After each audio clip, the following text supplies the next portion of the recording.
আপনারা দেখছেন জেলা বার্তা, আপনাদের সঙ্গে আমি শান্তিপ্রিয়া। বোলপুর পৌরসভার অন্তর্গত বোলপুর শহরে অবৈধ নির্মাণ কার্য ভেঙে ফেলা হচ্ছে। বোলপুর পৌরসভার যানজটের সমস্যা সমাধানের জন্য বোলপুর শহরে যে সকল অবৈধ নির্মাণ কার্য রয়েছে সেগুলোকে বুলডোজার দিয়ে ভেঙে ফেলা হচ্ছে। এই অবৈধ নির্মাণ ভেঙে ফেলার জন্য বোলপুর শহরে চাঞ্চল্য ছড়িয়ে পড়ে। যে সকল অবৈধ নির্মাণ ড্রেনের ওপর ছিল সেগুলোকে ভেঙে ফেলা ও অবৈধভাবে বিল্ডিং, দোকান ঘরের সামনে অংশ, বিভিন্ন বোর্ড ছিল সেগুলোকে ভেঙে ফেলা হচ্ছে। এছাড়া রাস্তার ধারে পুরাতন টেলিফোনের পোল ও পুরাতন ইলেকট্রিসিটি পোল সেগুলো রাস্তার ধার থেকে সরিয়ে দেওয়া হচ্ছে। এই অবৈধ নির্মাণ কার্যে ভেঙে ফেলার জন্য আজ স্বয়ং বোলপুর মহকুমা শাসক অয়ননাথ ও বোলপুর পৌরসভার চেয়ারম্যান মাননীয়া পর্ণা ঘোষ মহাশয়া সহ বোলপুরে বিভিন্ন ওয়ার্ডের কাউন্সিলর উপস্থিত ছিলেন। এছাড়া বিশাল পুলিশ বাহিনী ছিল যাহাতে কোনো অপ্রীতিকর ঘটনা না ঘটে।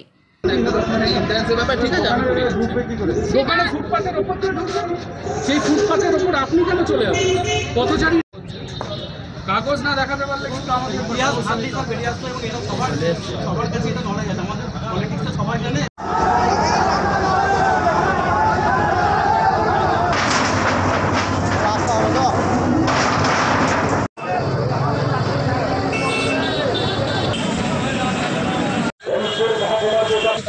এটা আমার কিছু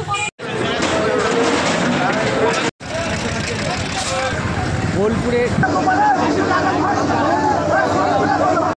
তারপরে দেখা যাচ্ছে বোলপুর পৌরসভা এবং আপনি নিজে উপস্থিত থেকে ফুটপাত উচ্ছেদ করছেন। না, ফুটপাত উচ্ছেদ না, বিষয়টা তারা কি করেছে, অবৈধভাবে এই ফুটপাতের ওপর তারা টেম্পোরারি কিংবা পার্মানেন্ট কনস্ট্রাকশন করে সেই ফুটপাত দখল করেছে। সেইটা কখনোই বৈধ নয়, কোনো কালেই বৈধ নয়। সেটা তাদেরকে আগে থেকেই বলা হয়েছিল সরিয়ে দেওয়ার জন্য। যারা সরাননি আমরা টোকেন কিছুটা ভেঙে দিচ্ছি, পরবর্তীকালে তারা নিজেরা সরিয়ে নেবে। দেখুন, দুটো বিষয় গুলালে চলবে না, একটা হচ্ছে হকার আর একটা হচ্ছে দোকানদার।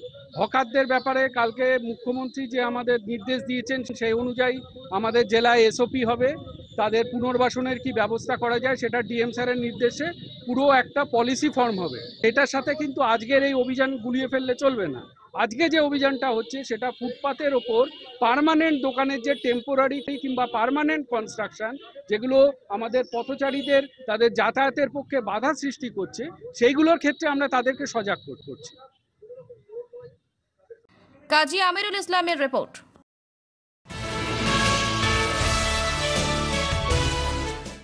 সরকারি যৌথ মঞ্চের নেতৃত্বের হাতে চেক তুলে দিলেন বিরোধী দলনেতা শুভেন্দু অধিকারী। বিধায়কদের বেতন বেড়েছে, 40,000 টাকা বেতন বেড়েছে শুভেন্দু অধিকারীর। সেই বাড়তি টাকা সংগ্রামী যৌথ মঞ্চের আইনি লড়াইয়ের জন্য তুলে দিলেন তিনি। দেওয়া উচিত, কারণ মুখ্যমন্ত্রী তো এখন অনেক ভোটও পেয়ে গেছেন, 2,71,00,000 ভোট পেয়েছেন, 29টা আসন পেয়েছেন।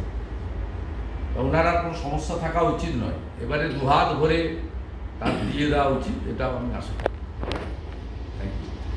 কোথায় নিয়ে চলে গেল?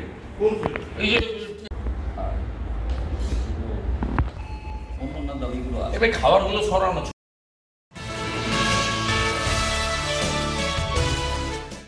পোস্ট অফিসে টাকা রেখে প্রতারণার অভিযোগ। আসানসোলের সালানপুর ও হিন্দুস্তান কেবলস দুই পোস্ট অফিসের বিরুদ্ধে প্রতারিত গ্রাহকদের অভিযোগ বেশ কয়েকজন গ্রাহক নিজের কর্মজীবনের অর্থ সঞ্চয় জমা করে রেখেছিল পোস্ট অফিসে। তারপর গ্রাহকেরা জানতে পারে যে তাদের সঞ্চয় করা জমা রাখা টাকা পোস্ট অফিসে জমা পড়েনি। ওই পোস্ট অফিসের পাসবুক ও স্ট্যাম্প জাল।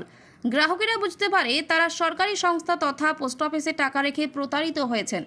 বিষয়টি সালানপুর থানায় লিখিত অভিযোগ জানায় প্রতারিত গ্রাহকেরা। ঘটনার তদন্ত শুরু করে সালানপুর থানার পুলিশ। যদিও সেই সময় কর্মরত পোস্ট অফিসের পোস্টমাস্টার কৃষ্ণপ্রসাদ শর্মাকে সালানপুর থানার পুলিশ গ্রেপ্তার করে গত 24শে জুন বলে খবর। তাকে আসানসোল আদালতে তোলা হয় এবং 5 দিনের পুলিশের হেফাজতে হয়। গ্রেফতার করার খবর চাউর হতেই প্রতারিত গ্রাহকেরা সালানপুর থানায় পৌঁছায়। প্রতারিত গ্রাহকেরা জানায় পোস্ট অফিসে টাকা রেখেও তারা সুরক্ষিত নয়, তাদের সাথে প্রতারণা করা হয়েছে। তাদের দাবি জানায় দোষীদের কঠোর শাস্তি এবং তাদের জমানো টাকা ফেরত দিতে হবে। তাছাড়া জানা যায় পুলিশ ধৃত ব্যক্তির কাছে জাল স্ট্যাম্প, জাল পাসবুক সহ বেশ কিছু নথিপত্র বাজেয়াপ্ত করেছে। ঘটনার তদন্তে সালানপুর থানার পুলিশ। ঘটনাটা এটাই হয়েছিল, আমরা পয়সা পোস্ট অফিসে ইনভেস্ট করেছিলাম, সেই ইনভেস্ট কাউন্টার থেকে আমরা পয়সা দিই এবং সেখান থেকে পয়সা আমরা বই আমাদের 2 দিন বাদে দেয়। সেই হিন্দুস্তান কেবলস পোস্ট অফিসে তখন কৃষ্ণদাস শর্মা সেই কাউন্টারে বসতো, সে আমাদেরকে বইগুলো দিত, আমরা নিয়ে আসতাম। কিন্তু বিগত কিছুদিন পরে যখন আমরা আবার তুলতে গেলাম তখন পোস্ট অফিস বলছে এটা পুরো ফ্রড, জালি, স্ট্যাম্প জালি, সব কিছু জালি, কিন্তু বই টই সব অরিজিনাল রয়েছে। তাহলে আমরা সাধারণ মানুষ, আমার ভেতরে যদি হার্টের প্রবলেম থাকে, ডাক্তার ছাড়া কি আমি নিজে বুঝতে পারবো যে স্ট্যাম্পটা অ্যাকচুয়াল স্ট্যাম্প না স্ট্যাম্প? আমরা তো সাধারণ মানুষ। এইভাবে আমরা প্রতারণা হয়েছি। কোন পোস্ট অফিসের ঘটনা? এটা হিন্দুস্তান কেবলস পোস্ট অফিসের ঘটনা। সেম পোস্ট অফিস হচ্ছে সালানপুরের ঘটনা। এই দুটো পোস্ট অফিসের মেন ঘটনার মধ্যে টোটাল যা শুনেছি আমি, আমার কাছে যেগুলো আছে 8 কোটির ওপর স্ক্যাম হয়েছে। সেটার ব্যাপারে ঊর্ধ্বতন কর্তৃপক্ষ, পোস্ট অফিসে যারা আসানসোল ডিভিশনে যাদের আছে তাদেরকে চিঠি চাপটি করা হয়েছে। তারা কিন্তু কোনো উত্তর, কোনো সদুত্তর কিচ্ছু দেয়নি। আমরা এখন মৃত্যুর মুখে পড়ে রয়েছি। তার জন্য আমরা সেন্ট্রালে যারা আছেন, মিনিস্টার, প্রাইম মিনিস্টার, স্টেটে মমতা মুখোপাধ্যায় সবাইকে আমরা এই ব্যাপারে জানিয়েছি। এখন এগুলো যেখানেই যাচ্ছি কেবলসে দেখাচ্ছি, ও বলছে যে এগুলো তো ফেক, এগুলো তো জালি বেটে। আর সালানপুরে একবার গেলাম, তো ওইখানেও বলছে যে এগুলো ফেক। তো কৃষ্ণা ঠাকুরকে ধরো, আর ধরে পরে ওর কাছ থেকে টাকা নাও, এরকম বলে দিচ্ছে। নিয়ে নিচ্ছে একটি ছোট্ট বিরতি, ফিরে আসছি বিরতির পর। সঙ্গে থাকুন ভয়ের সঙ্গে নির্ভয়ে। সিউড়িতে অত্যাধুনিক চিকিৎসা পরিষেবা নিয়ে এলো সৃজন পলিক্লিনিক। ওষুধের দোকান সহ অত্যাধুনিক মানের প্যাথোল্যাব, কম্পিউটার তথা অত্যাধুনিক মেশিনে রক্ত, মল, মূত্র ও থাইরয়েড পরীক্ষার সঙ্গে এখানে রয়েছে বিশিষ্ট চিকিৎসকদের বসার চেম্বার। রোগীদের স্বাচ্ছন্দ্যের কথা ভেবে সম্পূর্ণরূপে এসি নিয়ন্ত্রিত সৃজন পলিক্লিনিকে রয়েছে বসার সুবন্দোবস্ত, বিশুদ্ধ পানীয় জল ও টয়লেটের ব্যবস্থা। এখানে বসছেন সিউড়ি সদর হাসপাতালের বিশেষজ্ঞ চিকিৎসক সহ অন্যান্য শহর ও হাসপাতালের বিশিষ্ট চিকিৎসকরা। সৃজন পলিক্লিনিক ও প্যাথোল্যাব, সিউড়ি, বীরভূম। সিউড়ি সদর হাসপাতালের পাশে ফাঁড়ি ঘরের উল্টো দিকে। Mobile number 8373071019, 9474437713, 9434326822।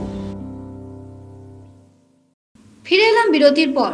পশ্চিমবঙ্গ এবং সিকিম এনসিসির তত্ত্বাবধানে রবিবার 60 জন সদস্যকে নিয়ে 8 জুন শুরু হয়েছিল এনসিসির সেলিং এক্সপিডিশন। ফারাক্কা থেকে কলকাতা পর্যন্ত 410 কিলোমিটার এলাকা জুড়ে হুগলি নদীতে চলেছে এই অভিযান। 20 দিন ধরে চলেছে এই অভিযান। এনসিসির 60 জনের দলটি সাগর অভিযান, নমামি গঙ্গে, স্বচ্ছ ভারত অভিযান, বৃক্ষরোপণ অভিযান, পরিবেশ সুরক্ষা, বেটি বাঁচাও বেটি পড়াও এর মতো বিভিন্ন সামাজিক সচেতনতামূলক প্রচার করেছে জলপথে। জঙ্গিপুর, বহরমপুর, কাটোয়া, নবদ্বীপ, কাল্লা, চুচুড়া, দক্ষিণেশ্বর হয়ে অভিযানটি শেষ হলো 28 জুন। উল্লেখ্য, 1948 সালে গঠিত হয় এনসিসি, ভারতীয় সশস্ত্র বাহিনীর যুব শাখা এটি। ভারতীয় সেনা, ভারতীয় বায়ুসেনা এবং ভারতীয় নৌবাহিনীর বিভিন্ন কার্যকলাপের বিষয় বিভিন্ন স্কুল কলেজের পড়ুয়াদের প্রশিক্ষণ দেওয়া হয় এনসিসিতে। যুব সমাজ যাতে শৃঙ্খলা পরায়ণ হয় সেটা নিশ্চিত করার জন্য এনসিসির সদস্যদের প্রশিক্ষণের ব্যবস্থা করা হয়। তাদের সামরিক বাহিনীর প্রাথমিক প্রশিক্ষণও দেওয়া হয়ে থাকে। And we concluded here at Kolkata. Throughout our sailing expedition, we carried a mashal which was lit up by Mrs. Kokap Aziz, the First Lady of 2 Bengal execution phase, which began on 8th of June with the opening ceremony and the flag off done by a group commander, sir, of Coal Sea Group. Very good. Very good. Very good.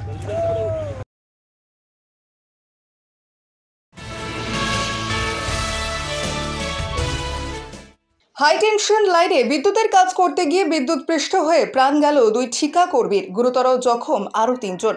আহতদের চিকিৎসার জন্য আনা হয় পদ্মেরহাট গ্রামীণ হাসপাতালে। সেখান থেকে গুরুতর জখম অবস্থায় একজনকে বেসরকারি হাসপাতালে স্থানান্তরিত করা হয়। অন্যান্য দিনের মতো শুক্রবার সকালেও একসাথেই কাজে বেরিয়েছিল জয়নগর থানার অন্তর্গত উত্তরপাড়া নিজ গ্রামের 5 যুবক। এরা সকলেই বিদ্যুৎ দপ্তরের ঠিকা কর্মী। শুক্রবার সকালে যখন ধামুয়া শ্যামপুর এলাকায় হাই টেনশন লাইনে একটি বিদ্যুতের খুঁটি লাগানোর কাজ করছিল, ঠিক সেই সময় ভুলবশত বিদ্যুতের খুঁটিতে বিদ্যুৎ চলে আসায় ঘটনাস্থলে তড়িৎ আহত হন 5 ঠিকা কর্মী। সাথে সাথে এলাকার মানুষ বিদ্যুৎপৃষ্ট 5 ঠিকা কর্মীকে চিকিৎসার জন্য পদ্মেরহাট গ্রামীণ হাসপাতালে নিয়ে এলে চিকিৎসকেরা জানান 2 জনের মৃত্যু হয়েছে। মৃতদের নাম সালমাতুল লস্কর ও মেরেরাজ মণ্ডল। তবে বাকি 3 জনের চিকিৎসা শুরু করেন চিকিৎসকেরা। 2 জনের প্রাথমিক চিকিৎসার পর ছেড়ে দেওয়া হয় এবং একজনের জখমের মাত্রা বেশি থাকায় তাকে অন্যত্র স্থানান্তরিত করা হয়। এই ঘটনার শোকের ছায়া নেমে আসে উত্তরপাড়া নিজ গ্রামে। মৃত আহত ঠিকা কর্মীদের প্রতিবেশীদের দাবি, কর্মরত অবস্থায় যারা এভাবে মারা গেল ও জখম হলো তারা প্রত্যেকেই গরিব মানুষ। তাই সরকার যদি সহযোগিতার হাত বাড়িয়ে দেয় তাদের সংসারগুলি বাঁচবে। মরে গেলে টাকা পয়সা সে তোমার কন্ট্রাক্টর যে আছে সে বুঝবে। হয়েছে ঘটনাটা ওরা খুব গরিব ঘরের ছেলে, তা কন্ট্রাক্টর ওদেরকে ডেকে নিয়ে কাজে নিয়ে যায় ওখানে ইলেকট্রিকের কাজের জন্য। আর ইলেকট্রিকের পোস্ট পোতা হচ্ছিল, ওরা পোস্টটা তোলার ডিস্টেন্সটা ভুল করেছিল, করলে সেখানে কন্ট্রাক্টর ছিল না, তা সেই হাই টেনশনের লাইনের সঙ্গে অ্যাড হয়ে গিয়ে ওরা ওখানে মারা যায়। ওরা খুব গরিব ঘরের ছেলে, যদি সরকার থেকে ওদের কিছু সাহায্য করে সংসারটা ডেভেলপ হবে, বাচ্চা কাচ্চা আছে।